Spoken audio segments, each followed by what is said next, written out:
Lesson 5 biology के अंतर्गत एक नया टॉपिक मैं सुनील सर आपको पढ़ाता हूँ। मेरे चैनल को आप सब्सक्राइब करिए। तो चलिए आज का टॉपिक को शुरुआत करते हैं। जो आज टॉपिक पढ़ने वाले हैं उसका नाम है दात्र कोशिका अरक्तता, यशी को हस्यकार रुधिराणु एनीमिया भी कहा जाता है।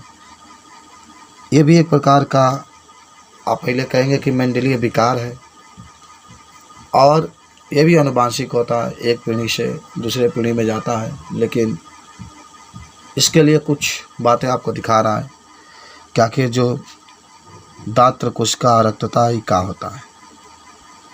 तो आप कहेंगे कि यह एक उपापचायी विकार है जिसमें अप्रभावी सुप्त जीन के कारण हीमोग्लोबिन अणु की आकृति हस्वाकार हो जाती है, मन हस्वे के आकार की हो जाती है और ये ऑक्सीजन का संवहन नहीं कर पाता। यानी जो हीमोग्लोबिन होता है वह ऑक्सीजन को एक स्थान से दूसरे स्थान पर नहीं भेज पाता है।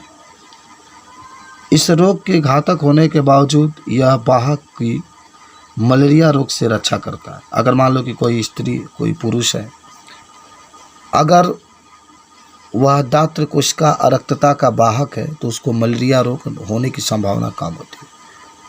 यानी यह मलेरिया रोग से व्यक्ति को रक्षा करता है।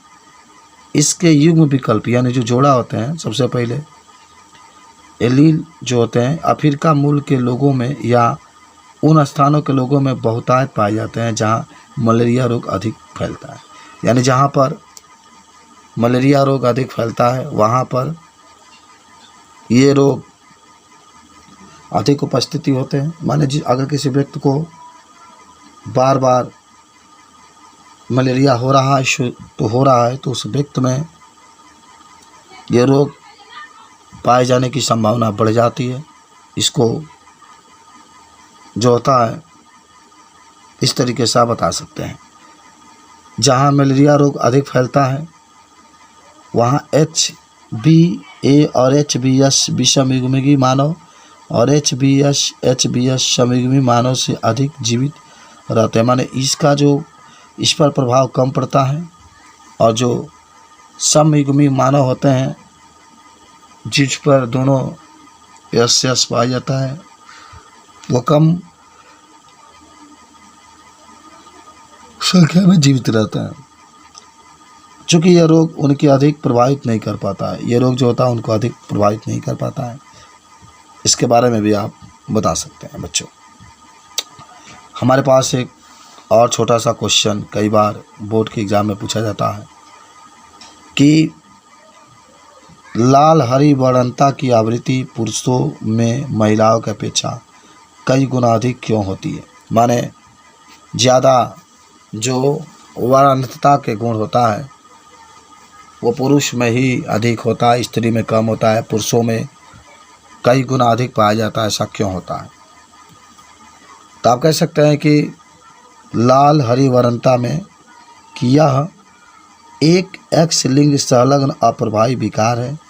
महिलाओं में 2 X क्रोमोसोम्स होने के कारण यह विषमयुग्मी अवस्था में प्रकट नहीं होता, क्योंकि सामान्य एलील प्रभावी होता है। पुरुषों में केवल एक X क्रोमोसोम्स पाया जाता है, अतः पुरुषों में दूसरा अर्थात Y क्रोमोसोम्स इसका समजात नहीं होता है, अतः पुरुषों में यह अभिव्यक्त हो जाता है। स्त्रियों में रोग की अभिव्यक्ति के लिए उनका रोगकारी जीन के लिए समयुग्मी होना आवश्यक है। ऐसे स्थिति बहुत ही कम होती है कि दोनों X पर एक साथ वरंध के जीन पाए जाते हैं। मन सिंपल सी बात है कि स्त्री में अगर वरंता के गुण पाया जाएगा तो उसके दोनों जो जीन होंगे, दोनों जो X होंगे, दोनों पर ये उपस्थित होंगे, जबकि जो पुरुष होंगे केवल एक ही पर उपस्थित होते हैं। इसीलिए पुरुषों में ये जो होता है अधिक उपस्थित होता है। ठीक है, आपसे एक और क्वेश्चन पूछा जाता है, कुछ मनुष्यों में चोट लगने के बाद खून लगातार बहता रहता है, क्यों? कारण स्पष्ट कीजिए। कुछ जो मनुष्य होते हैं, कुछ मनुष्यों में चोट लगने के बाद खून लगातार बहता रहता है, क्यों, कारण स्पष्ट कीजिए। या हीमोफीलिया को ब्लीडर रोग क्यों कहते हैं, जो हीमोफीलिया को ब्लीडर रोग क्यों कहते हैं। आप कहेंगे इसमें कि चोट लगने के बाद खून का लगातार बहते रहना हीमोफीलिया रोग का कारण होता है। अगर चोट लग गया है, लगातार रक्त बह रहा है, तो यह हीमोफीलिया रोग के कारण होता है। इस रोग से ग्रसित व्यक्ति में चोट लगने पर रुधिर का थाका बंधना या बहुत देर से बनता है और लगातार रुधिर बहते रहने से रोगी की मृत्यु भी हो जाती है। इसका कारण रुधिर में रुधिर स्कंदन कारण यानी माने जो एट का अभाव होना होता है। तो यही कारण है कि जब एक और क्वेश्चन आपसे बार बार ये पूछा जाता है कि कोई भी बच्चा वरांध पैदा नहीं हुआ जबकि उसके पिता वरांध था, कारण स्पष्ट कीजिए। पिता को ये रोग था लेकिन पुत्र को नहीं हुआ। इसका मतलब हुआ कि जो उसकी माता से सामान्य थी और पिता थे वरांध थे, जब दोनों ने जनन किया तो जनन के फलस्वरूप वाहक पुत्री समान पुत्र पैदा।